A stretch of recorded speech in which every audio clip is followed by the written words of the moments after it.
अब कोई लखीमपुर खीरी पर उंगली नहीं उठा सकता, कोई माफिया यहां पनप नहीं सकता है। मालूम है माफिया मिट्टी में मिल चुके हैं और फिर कोई माफिया बनने का प्रयास करेगा तो मिट्टी में मिलने की तैयारी भी करे।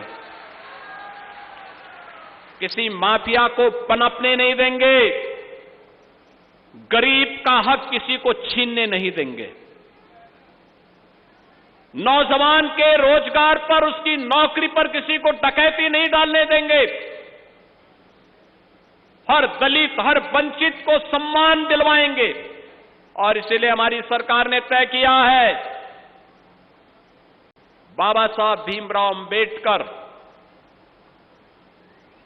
सदगुरु रविदास जी महाराज, महर्षि वाल्मीकि जी महाराज की मूर्तियां जहां होंगी, अगर बाउंड्री वाल नहीं होगी तो हम बाउंड्री वाल करवा करके, और छत्र नहीं होगा तो छत्र भी हम बनाएंगे। सरकार ने इसके लिए धनराशि की व्यवस्था की है।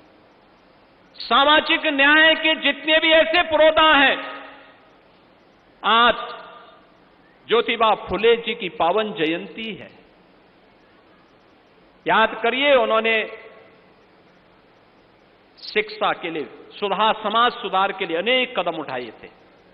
सरकार उनके गौरव को आगे बढ़ाने का कार्य करेगी। महाराणा सांगा और महाराणा प्रताप के वंशजों को आज सम्मान दिलाने का काम ये डबल इंजन की सरकार कर रही है। तो बाबा साहब भीमराव अंबेडकर हो, सदगुरु रविदास जी महाराज हो, महर्षि वाल्मीकि जी, जिन्होंने भगवान राम से हम सबका साक्षात्कार कराया रामायण के माध्यम से, इनके सम्मान को आगे बढ़ाने का काम हम सबका दायित्व है। और अगर हम उसमें कुछ करते हैं, उन अपने पूर्व यानी उन ऋषि परंपरा के प्रति, संतों के प्रति, पूर्वजों की परंपरा के प्रति हमारा एक कृतज्ञता होगी। और वही व्यक्त करने के लिए आज बहनों भाइयों मैं आपके बीच में आया हूं। अब मैं आपसे कह सकता हूं कि उत्तर प्रदेश का नौजवान पहचान के संकट से अब नहीं गुजर सकता है। अब 1 डिस्ट्रिक्ट 1 माफिया नहीं, 1 डिस्ट्रिक्ट 1 गुंडा नहीं, अब 1 डिस्ट्रिक्ट 1 मेडिकल कॉलेज है। लखीमपुर खीरी में भी अपना मेडिकल कॉलेज हो गया। 1 डिस्ट्रिक्ट 1 प्रोडक्ट है।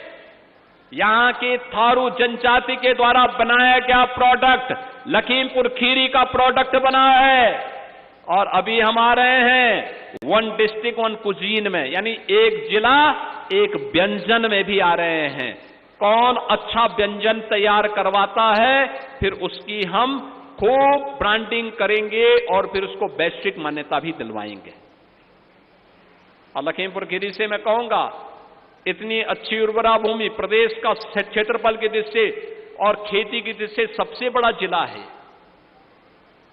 तो इस जिले में भी कुछ ऐसा करके दिखाइए कि यहां के व्यंजनों की महक पूरे देश के अंदर फैलती हुई दिखाई दे। और बहनों और भाइयों, उसी दृष्टि से आज हम सब आपके बीच में यहां पर आए हैं। आज तो प्रदेश में वह सब कुछ प्राप्त हो रहा है जो प्रदेश की वर्षों की अभिलाषा थी। प्रधानमंत्री किसान सम्मान निधि, किसानों को उनका अधिकार देने की बात हो, ये सभी कार्य हो रहे हैं। प्रोक्योरमेंट के कार्यक्रम हो रहे हैं। हर किसान की उपज को एमएसपी का लाभ, एमएसपी का लाभ उपलब्ध कराया जा रहा है। लागत का 1.5 गुना लाभ हर अन्नदाता किसान को उपलब्ध करवाया जा रहा है। ट्यूबवेल के निःशुल्क कनेक्शन, बिजली कनेक्शन उनके सब माफ किए गए हैं। ये सभी तब होता है जब सरकार में संवेदना होती है। अन्नदाता किसान हो या नौजवान की नौकरी, आज बिना भेदभाव के सभी को प्राप्त हो रही है। और उसी दिशा में आज एक नए प्रयास को आगे बढ़ाने के लिए आज मैं आपके बीच में यहां पर उपस्थित हुआ हूं।